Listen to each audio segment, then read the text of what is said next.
Good afternoon, everyone. Good afternoon. And thank you for joining us for the Fall 2023 session of our Courageous Conversations, Black in the C-Suite, hosted by our president, Dr. Helene Gayle. My name is Simone Moles, and I am a junior political science major from Bridgeport, Connecticut, here at Spelman College. This year, I'm proudly serving as the vice president for the Spelman College Student Government Association, and I also have the privilege of serving as the vice president for the Spelman College Glee Club. In addition to my efforts and work with the Spelman College Speech and Debate Team and chaplain for the Eta Kappa chapter of Delta Sigma Theta Sorority Incorporated.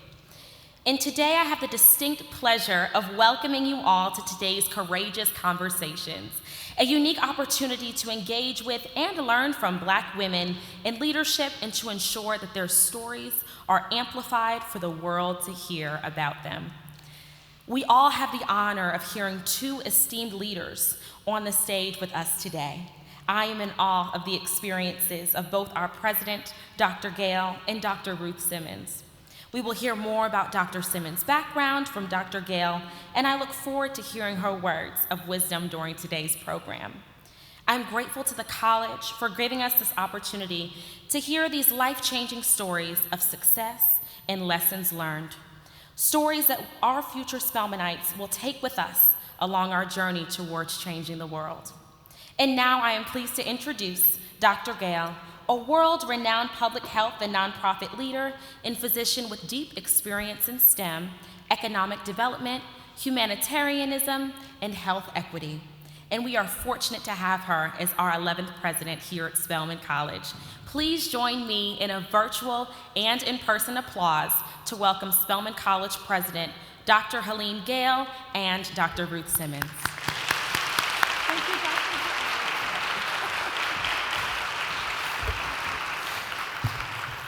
Thank you so much, Simone.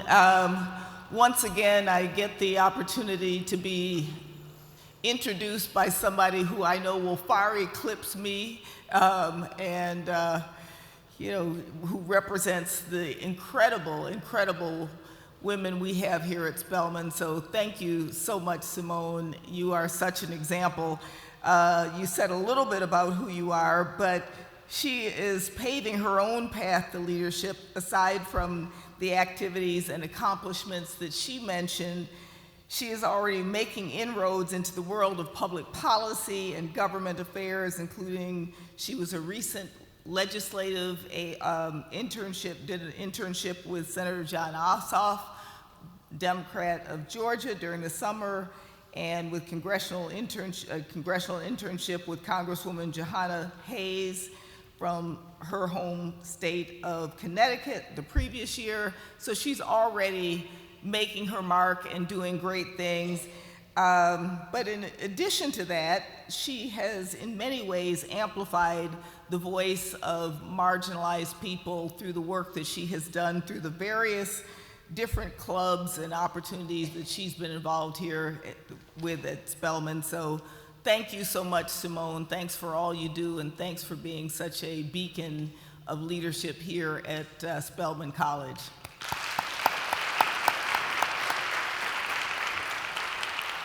So, for those who have joined us in Sisters Chapel, good afternoon. We're also really thrilled that we know that there are many people who signed up for the live stream, so thank you also for joining us via live stream for this episode of Courageous Conversations, Black in the C-Suite. And as Simone mentioned, this is an opportunity for us to hear from women, Black women, who have made their mark in a variety of different ways, and so it is thrilling to be part of that. Want to make a special thank you to our sponsor, UPS, who sponsors this series. I'm not sure if anybody from UPS is here in the audience. I know Nikki Clifton, who heads the foundation, was not able to join us here, but nonetheless, whether you're here or not, we just want to say thank you. Without your support and your commitment to women, Black women leadership, we would not be able to have such a high quality conversations series. Let me just say, I'm going to have a fireside chat with Dr. Simmons, and then we are going to open it up to audience participation. Hopefully, looking at my clock, hopefully we will have plenty of time to have audience questions as well. But if I get deep into the conversation, we may have to, figure out how we apportion the time. But I hope that there will be plenty of time for people to ask questions. And I know that there will be lots of questions. So I'm not going to read her full bio. People know the incredible path that Ruth Simmons has taken. And that's what this book is in many ways all about, how she, the early beginnings of who she is. But let me just say a few things. She serves as Distinguished Presidential Fellow at Rice University and is also advisor to the President of Harvard on the HBCU initiative. She's also former president of Smith College, Brown University, Prairie View A&M University in Texas, Texas' oldest HBCU. As everyone knows, there are not that many people who are president 3 times of colleges and universities, and to be the first Black woman, Black person to head an Ivy League institution, and on and on and on. She was a French professor before entering university administration. She held appointment as professor of Africana Studies at Brown, completed her PhD in Romance Languages and Literature at Harvard, served in a variety of faculty and administrative roles at the University of Southern California, Princeton, and here at Spelman as provost. So to our current provost, who knows? But before here at Spelman, and before coming president of Smith, which is the largest women's college in the United States, a sister institution to Spelman. And one of the things important when she was at Smith, she launched the School of Engineering, graduate program in engineering, the first one in a women's institution. And so important because as we think about how women's education extends to areas where we have not been, that was such an important legacy of Dr. Simmons. I could go on. Fulbright Fellowship in France, 201 President's Award from the United Negro College Fund, 2002 Fulbright Lifetime Achievement Award, 2004 Eleanor Roosevelt Val-Kill Medal. I could keep going on, but she is a member of National Academy of Arts and Sciences. She currently serves at the request of President Biden for a variety of different things. I know, all right, okay. We're gonna start our conversation, because I could go on, but I think it is clear that this is a woman who has accomplished in ways that most of us could only begin to, okay, all right.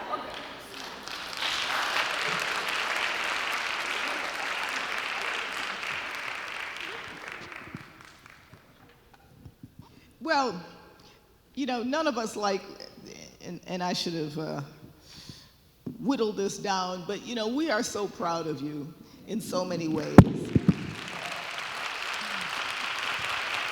And every time I said, let me take this out because that's not important, I said, yeah, it really is important. But so let me cut from that and say it is such a incredible honor and privilege for us to have you back here. Ruth and I share a mutual family together, one of the families that's talked about in the book, the Lilly family, and I know some of the Lilly families are on the live screen, and there's so many people who are part of making you who you are and grounding you in the person that you are. And this book is all about kind of a coming of age story, and there's lots more past that. But could you just talk a bit about your family and who they are, what they meant to you, and how that influenced who you became and just that grounding. Well, first of all, hi everybody. Thank you for being here. I, over the years, had a lot of questions from my students about my journey. And essentially, I think they were trying to understand, knowing where I started, they were trying to understand how I got to where I am today. In large part because they wanted a how-to, because they wanted to take a shorter cut to what they wanted to achieve. And I had to explain it so much. I thought, well, maybe I should just tell the story so that I can demystify this notion that I've done something exceptional, because I don't think I have. And so I wanted to, in a very plain way, offer to students an example of how getting up every day and working hard and believing in the future and taking advantage of opportunities, you can travel the same path that I traveled. So I started out in Texas, East Texas. My family were sharecroppers, and we lived on a sharecropping farm. It's very hard for people to understand today what that might have been like, but simply put, on the farm where we resided, there were about 100 families working the fields, and essentially, the owners would put up very basic housing for those families, and so we had, a typical shack of that era with no running water, no electricity, nothing, just the bare essentials. I'm the youngest of 12 children. So by the time I came along as the 12th child, I would say that my sisters and brothers were not too happy to have another child in the family because food was scarce and so was everything else. And so the idea of having another child, so they were pretty much convinced that I was a nuisance. And so I grew up in a household as the youngest irritant in the family. And essentially, with 7 brothers and 4 sisters, all I knew as a young child was I was nestled in the company of a mother and father who were always there, and sisters and brothers who were always there. That was my world.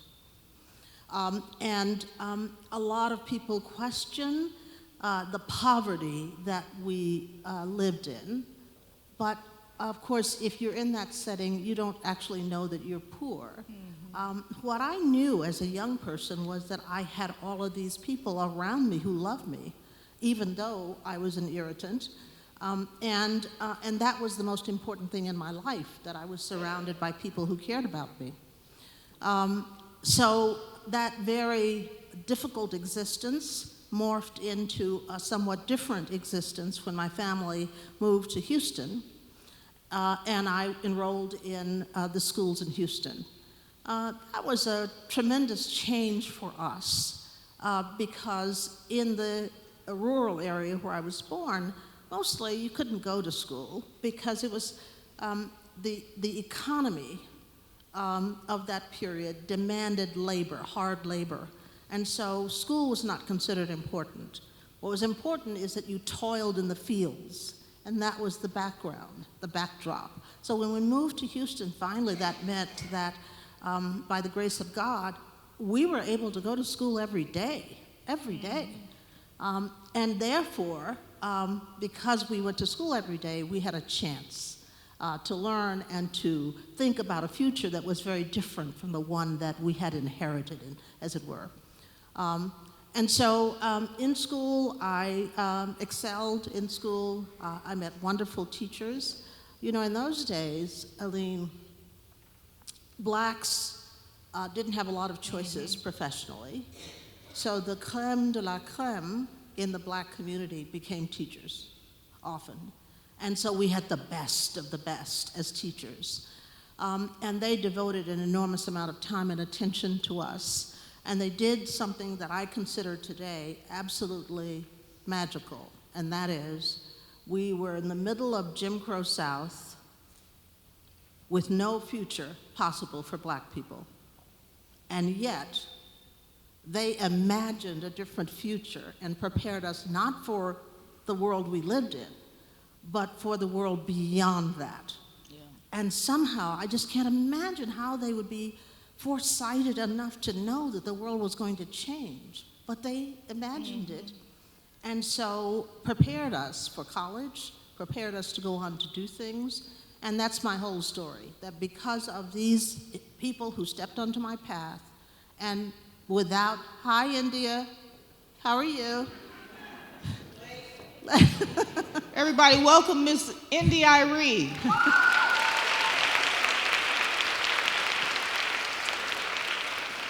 Friend of the Simmons family. And of course, world-renowned singer. And so, miraculously, these human beings cared for us as if we were worth something. And everybody told us we were worth nothing.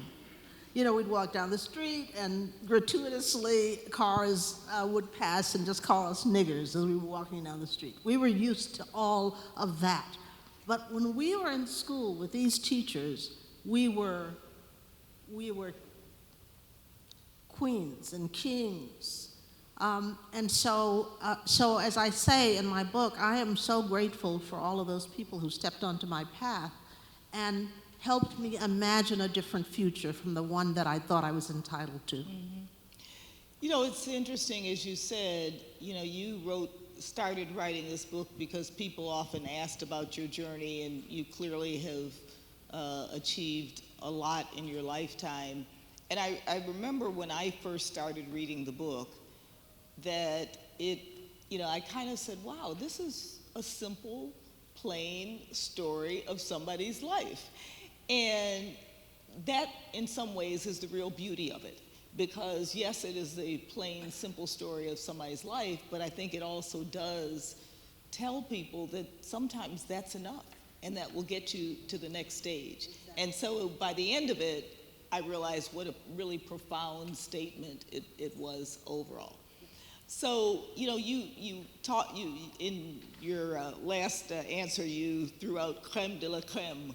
And, throughout your book, you talk about how language opened up worlds to you, and that in some ways it was through language that you began to imagine a different world. Could you speak about that a little bit? Well, I mean, for the social scientists in the audience, I mean, they obviously understand the relationship between language and cognition and culture and so forth. But as I was growing up, as I say, I had nothing. I had no space in the house of my own. I had no books. I had nothing. But when I started reading, I realized that I could own words. And then it dawned on me that those words held a lot of power because they could be put together in ways to express what I was thinking and feeling. They could be used as weapons. They could be used in defiance of the order of things. And so I just was completely in love with the idea that words are so powerful. They're so powerful. And so I started out assembling them at a time when people made fun of me because I didn't have the right clothes and because I was a country bumpkin and all of that. But here's what I could do for all of those people who were mocking me. I could use words that they didn't know. And so I would find the most obscure terms, and I would throw those out to them and make them feel stupid. Try it. It's amazing what it does. But then I also did it at home, and I got beat up constantly by my siblings because I was doing the same thing. So early on, I was using it as a defense mechanism to try to gain some control over my world because I could not otherwise assert any control. But as time went on, the beauty of language seduced me. And the idea that some writers could write in a way that could persuade me thousands of miles away and in a world apart, that I was a part of their world. And so what reading did was to emphasize for me how powerful words could be in bringing people into your world. And so even today, I mean, I often say when people ask me, well, how is it that you get through 3 presidencies and you never have any real problems? And I always say it's about language, because I determined early in my first presidency that language was going to be the way that I expressed myself to my students and to my faculty in a way that they could understand what motivated me, because I was convinced that although I would make lots of errors, if people understood my motivation, they would, and let me give you a Spelman example of that. I came to Spelman, from Princeton, and decided that, of course, I knew everything, and I was going to rearrange Spelman in the model that I knew at Princeton. And so the first thing that I did when I got here is I changed the faculty travel program. And I thought, well, no, you're not using this correctly. I'm just going to change it, and I'm going to make it more difficult for faculty to travel, because they could only go certain places with this money, okay? It was a disaster, and the faculty hated it, but no one would come to tell me that. And I knew eventually that this was a horrible policy, and that I needed to change it. But I wanted the right moment to speak to who I was, and to have the faculty understand who I was. And so one day, luckily, a very new assistant professor came to see me. And he said, I want to talk to you about your travel policy. I said, that's fine. He said, it's awful. People hate it. And here's the reason that it's really not the right policy. And I said to him, you're completely right, and I'm going to change it. Thank you so much. And then I announced that because this assistant professor had come to me and told me directly that this was the wrong policy, I was going to change it.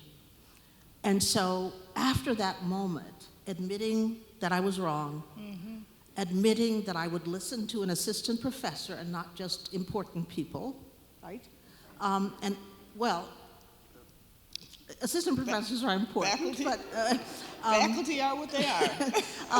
and so on. And that was such a lesson for me. And from then on, in my presidencies, I operated on the same basis. I always said what I thought. I always tried to be transparent. I always apologized when I thought I'd done something that wasn't the right thing, and so on. And that has really helped me immensely in my leadership roles. Well, faculty council president who's back there, and our faculty provost, I'm listening to Ruth Simmons was one of the first people I called when I took up my job as college president, because I know she has triumphed in many ways, so lots of lessons to learn. For the students, and I want to recognize David Thomas, who's here, whose board you serve on, so President Morehouse. Oh, hi, how are you? I'm not going to tell any Morehouse stories, don't worry. Okay. So, for the students, one of the things that was remarkable were some of the teachers and people who really made a big difference. I think about the women who set out clothes for you, and your Mrs. Lilly, the drama instructor, and others. Could you say a bit about the role that people played in your life? You talked about it generally, but I think for our students, how important it is sometimes to have those people who just give you that extra sense of confidence that makes a difference. Well, I mean, I would say that I often say to students that you must be, to benefit from people's help, you have to be open to that help, right? You ever have the experience of having students and you're trying to help them and you're telling them something and giving them advice and they're unwilling to receive that advice because they don't like it, okay? You won't be helped very much if you are closed to the possibility that people can want to help you just because they are the right people to do that, not because they want something from you, not because they want to be seen as superior in any way, but because they really want to tell you something that will be useful to you. So I was a very mouthy teenager, and I was impossible. I was impossible in high school. I was impossible in college, too, because I ran my mouth all the time. But people could see past that to something worthy in me, and therefore they would chastise me sometime, as Mrs. Lilly did sometimes. And they would tell me when I was wrong and when I needed to do something. And I trusted their judgment. Mrs. Lilly, for example, told me that the worst thing in the world for me to do at that moment in 1963 was to go to a newly integrated college. She said, you'd never survive because your mouth would get you into a lot of trouble. Therefore, you must go to an HBCU, and I'm going to find one for you. And she did. She found Dillard, and she convinced them to give me a scholarship, and she sent me to Dillard, where, of course, I made a lot of trouble. She was right. I made a lot of trouble as a college student. And so listen to advice. You don't have to follow everything, but be open to it. The other thing I tell my students is that, be wary of people who tell you you're wonderful all the time, because you're not, okay? And so you want people in your life who will give you very honest advice. I always say that my path was assured by a few people who told me things I didn't want to hear. And so in one instance, when I was at Princeton, I had a supervisor who told me my work was the worst he'd ever seen, ever. Wow. Yeah, ever. And to make sure I understood how disgusted he was, he kicked the file cabinet. Wow. So I went back to my office and I put my head on my desk and I cried. And then I got up and I did the work over. This person who was ostensibly mean to me is the person that I credit for my becoming a college president, that person. Because he supported me, he talked me into accepting the Smith presidency when I was not sure I wanted to do it. And so be wary of always seeking people who tell you lovely things. Okay? That's not what you want. What you want is something that expands you, that gives you the possibility of being bigger than you think you are, better than you think you are. And teachers can often do that. So what I say to my students is if you're in a class with a teacher who praises you all the time, drop the class. You don't need that A. Drop the class and go and find a teacher who's tough. That's what you need. Because those classes are going to be better for you in the long run than the easy A that you're trying to get. So another experience that you had early on that one might not have expected given your background and everything else is that you were willing to take the risk and do some international travel and be parachuted into very different experiences and cultures. Could you say a bit about that? Why you did? I think Mexico first and then France, and what those things taught you. First of all, when you're a child surrounded by hate, surrounded by images that are constantly denigrating who you are, even as a child, you know there's something wrong with that. So as a child, I knew fundamentally there was something wrong with the country. And I was desperate to understand why the country had evolved to the point where there was so much hatred and so much of an effort to hold black people back. I just didn't understand it. So I went to books to read about other places and to see whether life was like that everywhere. And ultimately, what I wanted to do is explore that for myself. And so I started studying language, and it occurred to me when I was 17 that maybe I should just go to another country. And I'm from Texas, and so the easiest thing for me to do was to get on a Greyhound bus and go to Mexico, and that's what I did. I went to Mexico, didn't tell my family what I was doing because they would have probably stopped me. Went to Mexico to live with a Mexican family and to study Spanish. And I think those experiences at a time when I wasn't sure how to feel about this country helped me gain some perspective on how countries, cultures come into being, and how you can disintegrate into hatred and so forth. And that helped me immensely because I found a way to belong to my country. That perspective was all important to me.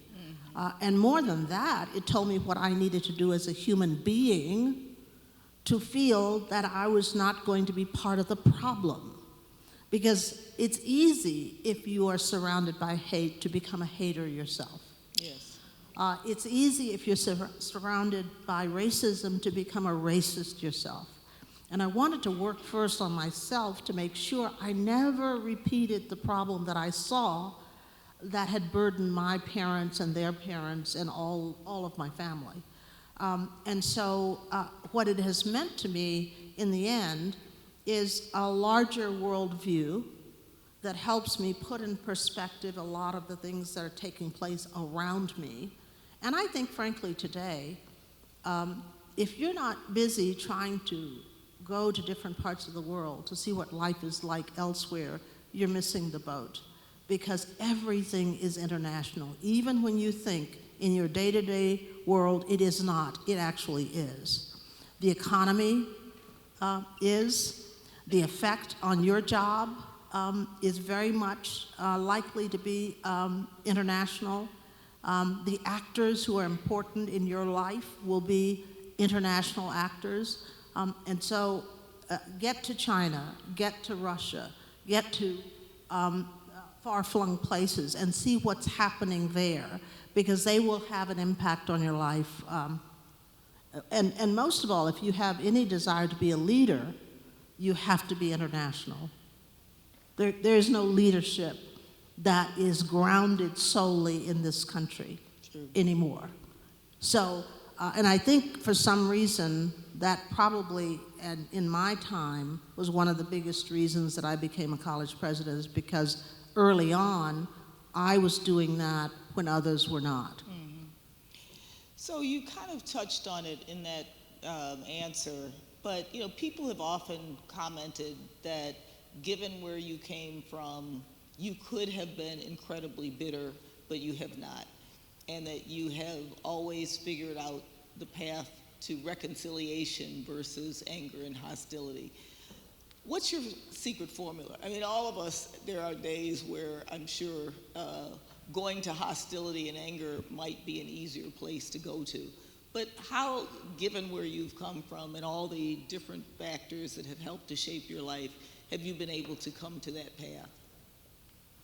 Well, to me, it's simple logic. I mean,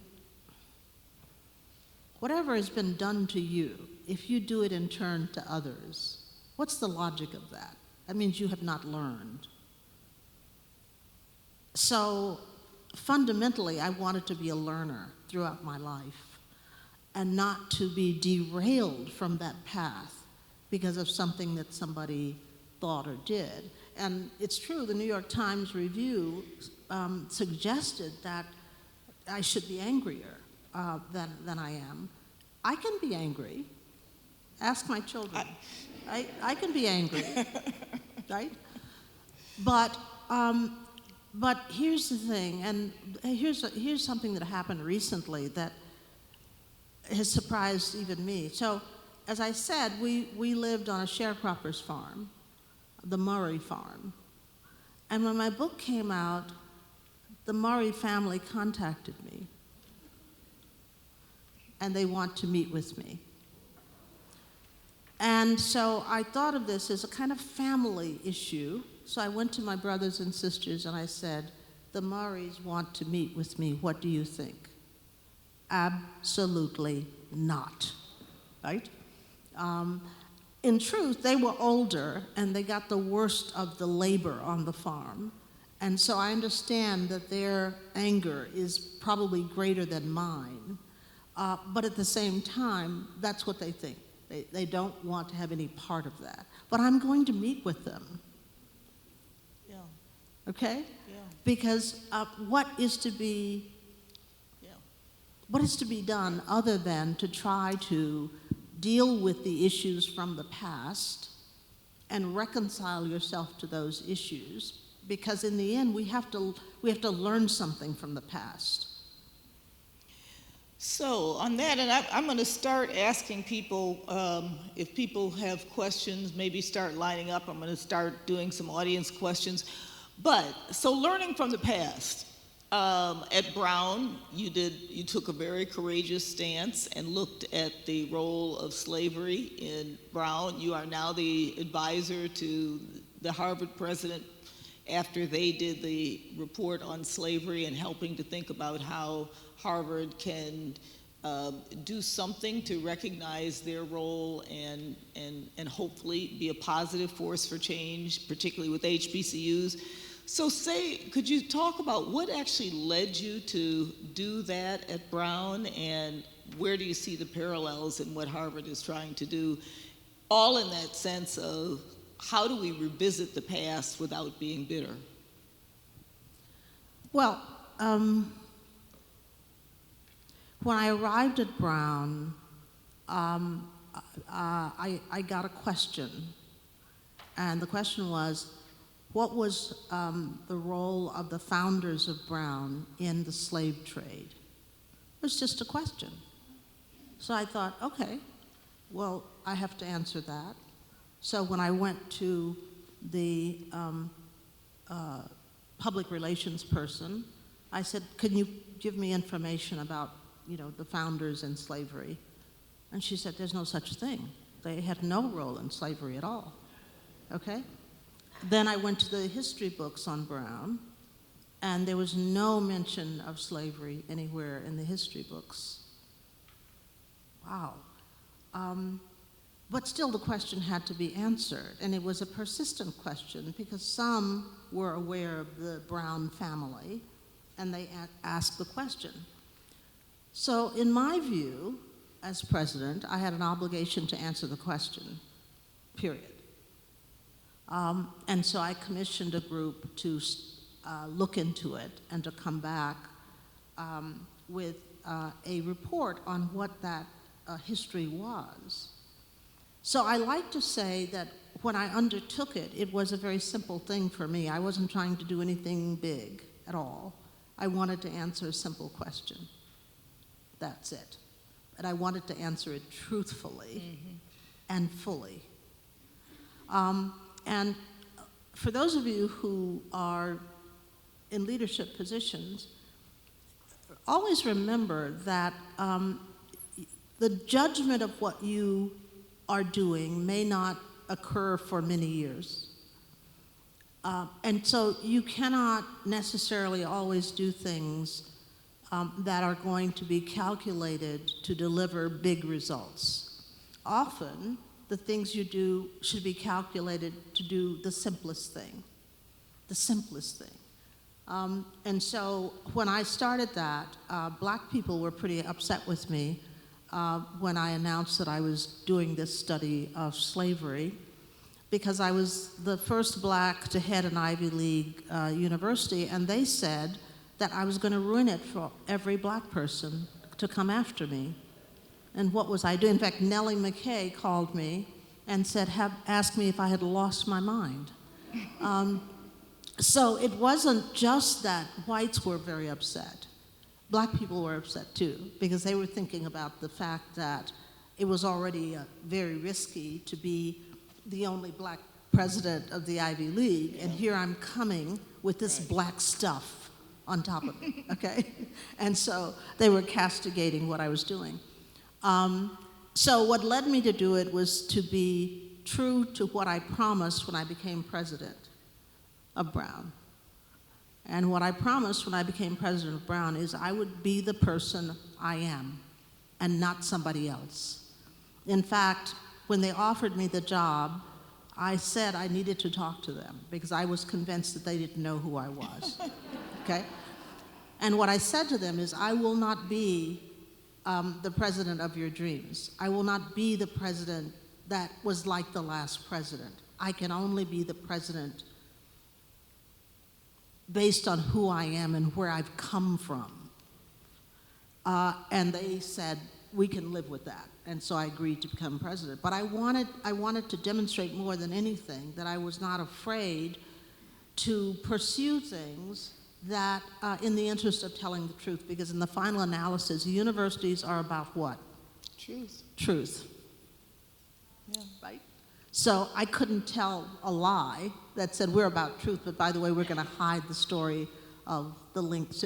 And so for 20 years, as you may know, slowly that gained momentum at other institutions, and Harvard just, after 20 plus years, just completed their work on slavery. But slavery is so embedded in our history and is the motivation for a lot of things that have happened in this country, and we'd better know what that is. Yeah. No, and I think that always being in quest of the truth is an incredible weapon, if you will. Not meant to be a weapon in a punitive sense, but it is what opens up opportunities in ways that I think are incredibly important. Just going after the truth. Just going after the truth, Yeah. especially when you have students. And your students are always, try to remind teachers and presidents, remember now, your students are always watching you. Right. To see what you will do and what motivates you. That is so, it may be the single most important thing that we do as presidents, frankly, that. And so I've always written to my students directly in moments of difficulty. After George Floyd, I thought to myself, I was so upset about that. And I knew my students were incredibly, were suffering, and I didn't know what to do, but the first thing that came to me was I must write a letter to my students. And in that letter, I told them what I was feeling and what I was concluding as a result of what happened. And what I concluded was, this is not a time to just be silent, it's a time to act. And then I detailed what I thought we could all do together to respond to that. So communicating, again, back to language, speaking to people in a forthright way and revealing always who you are and what motivates you and why you do the things that you do, that's all important in leadership especially. And I think, it certainly worked for me. Yes, and when you left Brown, I know they had a T-shirt with your picture on it. Oh, God, yeah. You were, yes, they were in love with you. Yeah. So I'll finish up with this, and I hope people have questions. Oh, yes, I see there are questions as well. So you mentioned it in this last question, the last answer. You talked about telling the brown people that you were who you are, and that's who, that do they know who they're hiring. One of the things that I think is remarkable about you is, given where you've from, and then where you have been, with presidents and kings and potentates, you've always maintained that alignment. And one of your first principles is always staying grounded and remembering where you came from. Could you just say a little bit about that and why that is so important to you and why you feel that's been so important to your success? Well, I think so often those of us who are in a majority white environment can feel pulled in directions that are unhealthy. It's easier to imitate others, in a sense. So you come in one day and somebody says, well, what's going on with your hair? Or why do you people do that, right? So it's easy to try to set that aside and be like everybody else. That's always going to be a temptation, especially if you are a first-generation student. You have also sometimes the issue of poverty. And so I talk to my students who are first-generation students who are trying to figure out, how do I do this? I'm on a campus in a dorm. All my needs are taken care of, and yet my family is homeless, or my family has not enough to eat. How do I do this? And so to avoid being a divided self, you have to be in touch with every part of you. And I always knew that a part of me is that impoverished girl who understands what hunger is. Okay, and a part of me is that girl who was told that she could never be anything, and a part of me was the person, and so forth. So I have brought all of those people together and gave them a big hug. Okay, and they're always with me, no matter what. And so it doesn't matter where I am or what I'm doing. That person is always there. Yeah. Because it seems to me that my unique circumstances are that I can bring all of that. And that's the basis of my difference. Yeah. And that's what informs people, who I am, that is uniquely different. Thank you. We've got obviously a lot of interest and questions, so let's start with some of I don't know if we'll get through everything, so everybody please be as succinct as possible, and we'll get as many questions in as we can.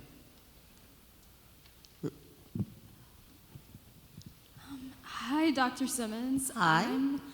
I'm Rebecca Glover. I'm a junior economics major from Kennesaw, Georgia. And we all know that you've accomplished so much during the course of your life thus far, and you're going to accomplish so much more, and you just have so much to be proud of. Thank you for taking this time to speak to us today. My question is, what's the proudest accomplishment of your professional life? What's the proudest accomplishment of your professional life? Oh, my proudest accomplishment? Remaining who I am. Mm-hmm. Honestly, I was always afraid when I was young and when I was coming along that there would be a big divide between me and the people I love, my family, and the people I grew up with. And so I was deathly afraid that I could not be accepted by them because something had entered into my mind that made me think I was special or different.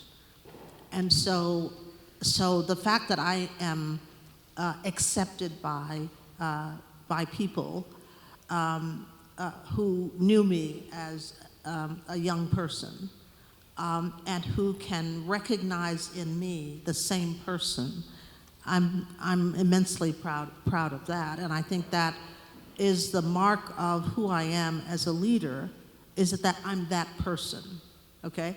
And what I'm trying to say to young people is, you don't need to change to be effective, to be a leader, to be outstanding. You need to just bring the best parts of you to the fore and help people understand who you are at that level. And so that's what I'm very it's very odd to me when people cite, oh my goodness, you did this or you did that. I don't, when I hear that, it rings hollow to me in a way, because I don't think of my life as being related to some pinnacle, like, being the first black president of an Ivy League university. They say that, and I think, well, that would have happened eventually for somebody. I just happened to be there at that time, and so that's not remarkable. The question is, what did I do in that role? That's the question. Yes. Not the fact that I was the person who happened along at that time to do it. And I'm still working at that, by the way. I'm still working to try to do things that are consistent with my view of what I would like, of the life I'd like to live. And always I'm trying to live a life that I've thought about and that I've dreamt about and that's meaningful to me. That's still the kind of life I'm trying to lead. Thank you so much. Thank you. Next, Mike. Hello, Dr. Simmons. Hi. What makes a college or university president a leader or force for change and improvement in the community or country instead of just the institution? Okay. I didn't. What makes you a leader beyond just your institution, but a leader, president of college, a leader more broadly? Oh, how do you get to lead more broadly than just being the leader of your particular institution? Yeah, how does that? Yeah. Well, oddly, I think it goes back to how seriously you've worked at understanding who you are and what you can uniquely do, okay? Because your profile should be the same no matter where you are. So I was president of a women's college, really largely for wealthy white women, okay? And then I was president of an Ivy League university, and then I was president of an HBCU. There's nothing inconsistent in any of those things, although people try to make it strange, because I am the same person no matter where I am, and because my profile is independent of all of those institutions, okay? But it comes back to how keenly you shape what you care about. And I started when I was a junior faculty person thinking about the things that I cared about. And that's what shaped me. I started when I was, I guess at Princeton. I used to say when I was at Princeton, people would cross over to the other side so they wouldn't encounter me because I was so awful. And I was awful because I thought there was a need to do something about the state of the university at the time. And I was interested in trying to make a change. And that's what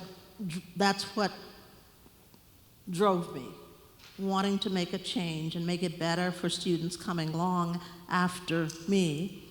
And that's what I started doing. And I actually thought at the time that I would never get anywhere because I knew people sort of hated what I was saying and they hated what I was doing. But it turns out that I was wrong about that. And what happened was I had a particular profile of somebody who was dedicated to what they were doing and who would do that no matter what. And that's the profile that people, it turns out, wanted in leadership. And that's why I think I was able to do what I've done, is basically because I think people believe I can't be bought. I can't be talked into something else. I believe what I believe, I care about what I care about, and that is that, okay? And so you've got to, so I would say give some shape to who you are. Make that meaningful. Don't do it for an institution. Don't do it for a particular moment in time. And if you do that, then your reputation will be larger than what you're doing, than the job you're doing.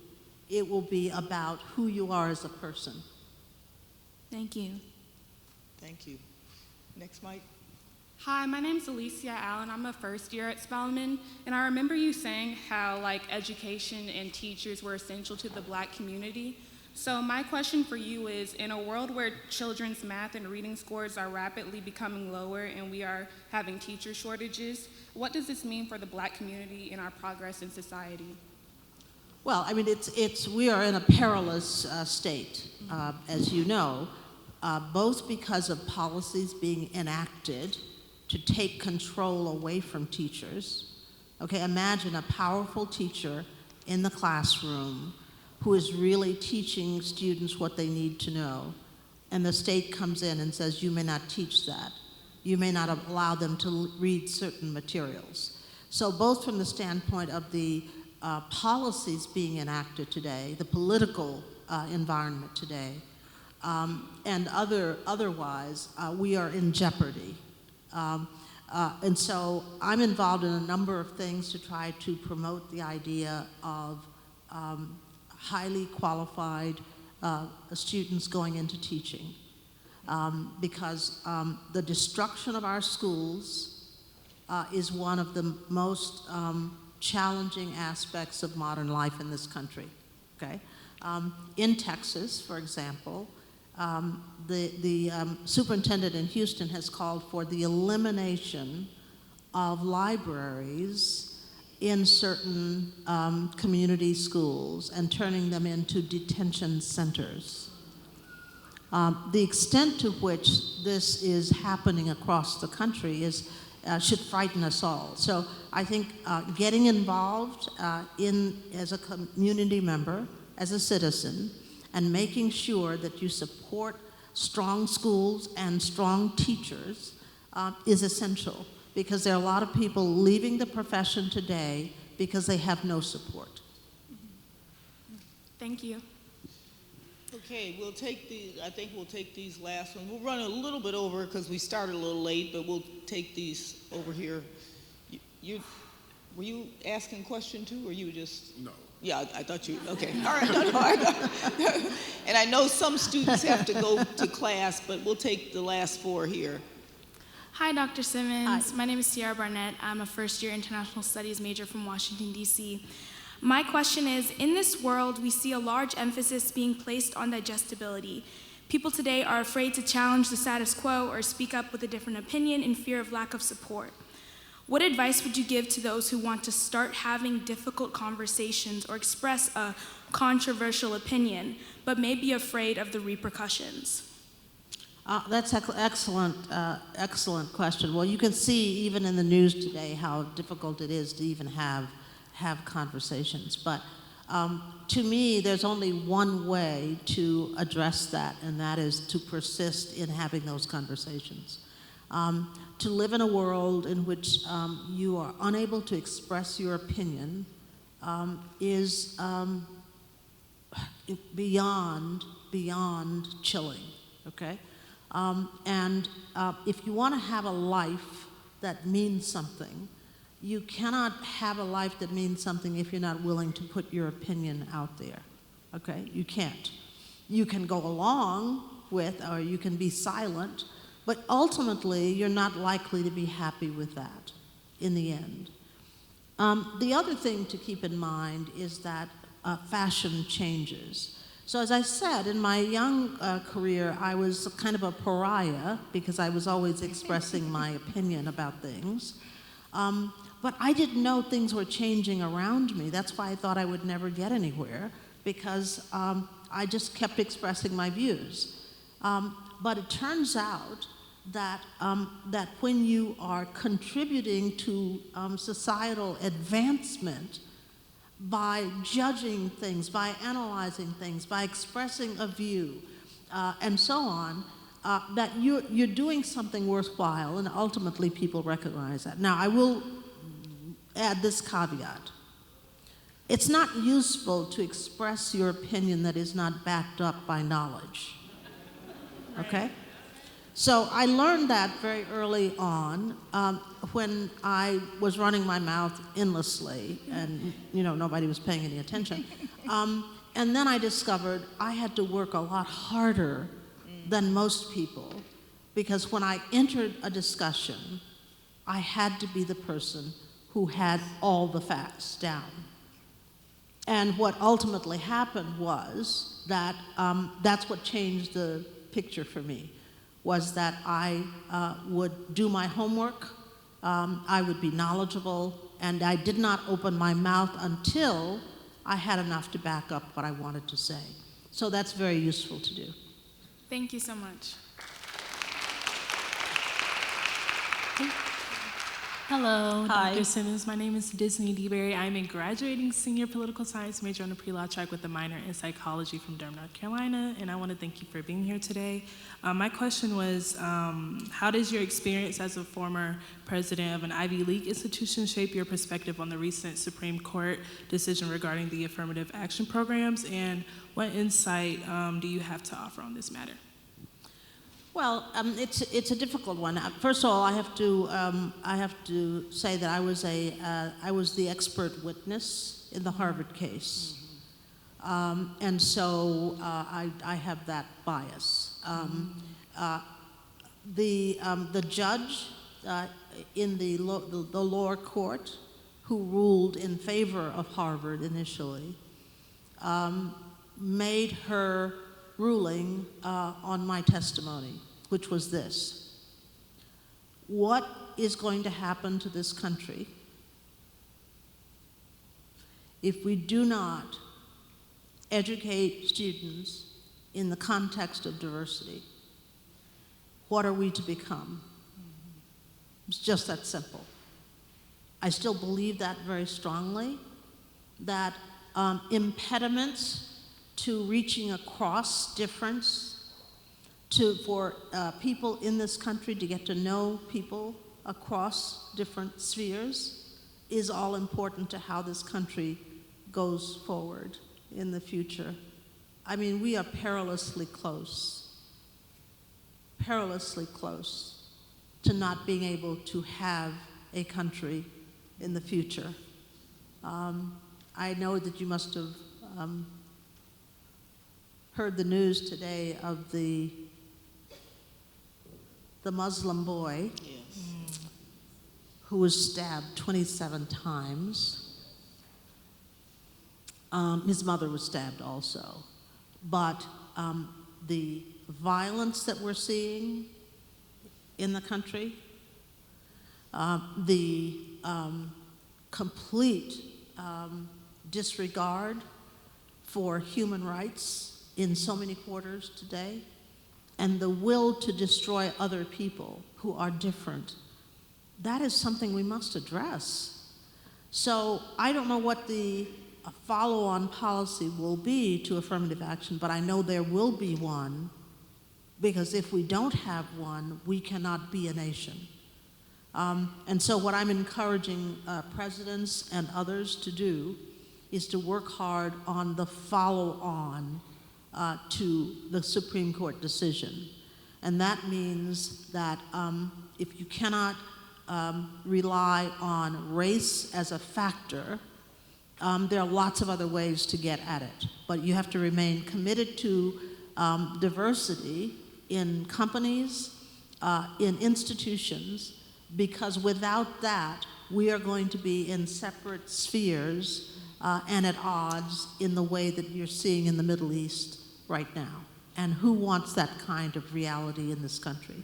So that will happen. I'm absolutely certain of that, that there will be a follow-on policy that permits. You know, I was reading today, I'll send you the data, an article about the number of Pell-eligible students in the country by rank, okay?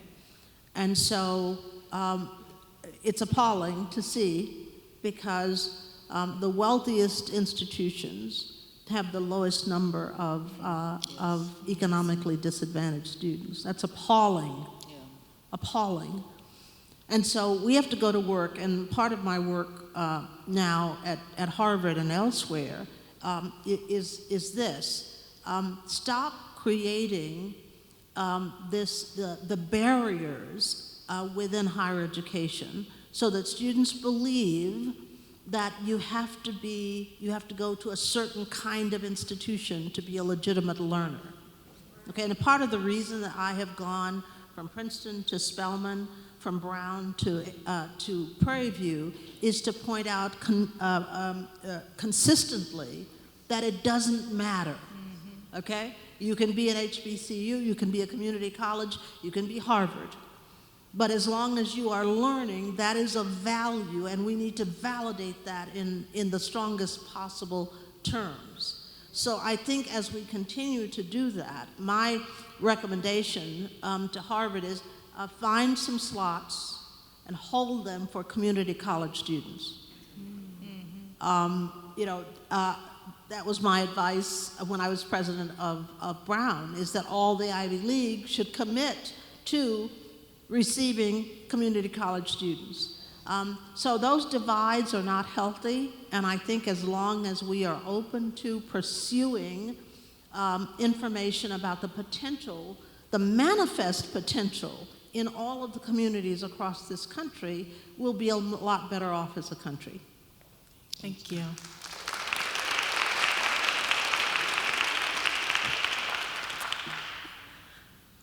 All right. Last question. Thank you. So as my sisters have said, I'll start off by thanking you both, Dr. Gayle and Dr. Simmons and Miss Irene, for your moving sound. My name is Chelsea Mendez. I'm 18 years old and a junior majoring in political science on the pre-law track here at Spelman. And I'm in the process of auditing what I'm involved in to ensure that I'm giving my all to each and every club and group that I'm involved in. And with that being said, the question that I have for you is, how would you distinctualize a teacher or opportunity who challenges you versus someone or something that stresses you? Say that again. How do you... Somebody who challenges you versus stresses you. Stresses you. Well, what's wrong with stress? Your health. You put... you sacrifice your health. Learning doesn't have to be pretty, okay?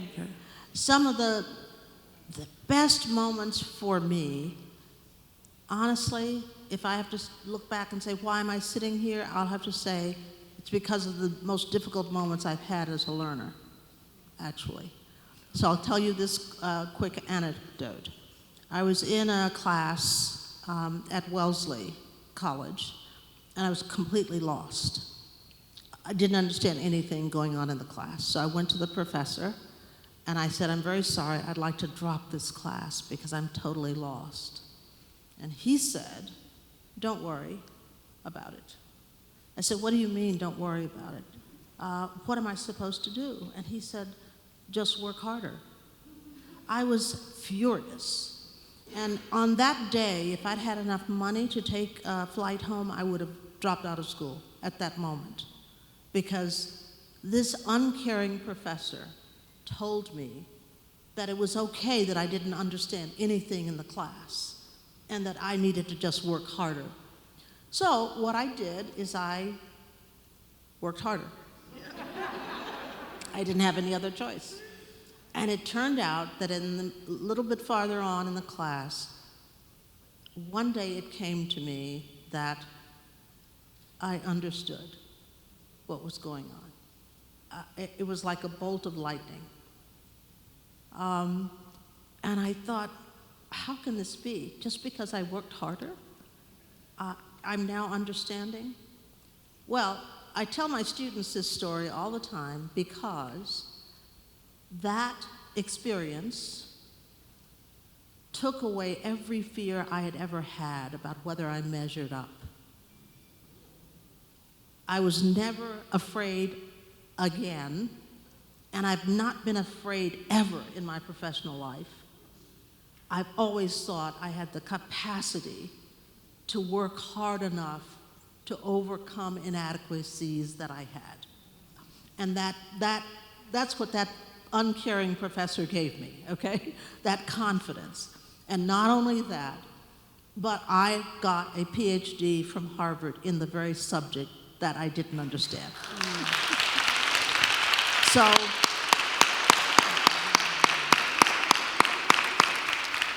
So dig deeper. I'm not saying that I could do quantum physics. No, I'm not saying that. I'm saying that often the thing that you have to dig deepest for, that are the most difficult tasks, are the ones that take you to places that you never would have thought you'd be able to go. Absolutely. So just when you get into a class where someone is stressing you, just do the work, and then again, I didn't worry about grades when I was a student. I was happy to take an F if I needed to take an F. Okay. Now you will say that's not very practical, but the reality is what you're learning is more important than what the grade is. Yes. What you're learning is more important than the personality. Now, professors can have very odd personalities, okay? And I'm sure my students would say that about me, because I tell them terrible things. I tell them things that they need to hear that aren't always very pretty.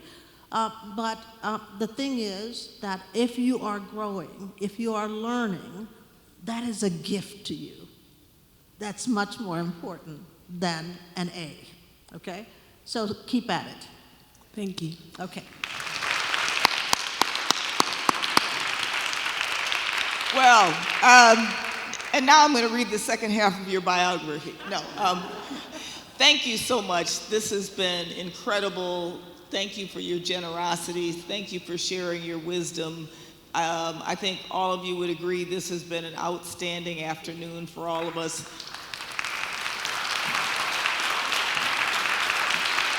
Great wisdom for students, but also for us old heads. The bottom line is always remember to be yourself, and I think that's what you always have, and it has stood you in good stead. I also just want to recognize and thank your family, your son, your daughter-in-law, granddaughter, who have given generously to allow us to make the greatest use of this national treasure that we have here. So thank all of you for all you have contributed. And could I just say a word about India? Okay. And I want to thank India. I am so proud of her. When I talk about voice, she has stood tall and represented us in ways that are so powerful, and she does it through language. And I love you. I thank you so much for everything that you have done for us. Thank you, India.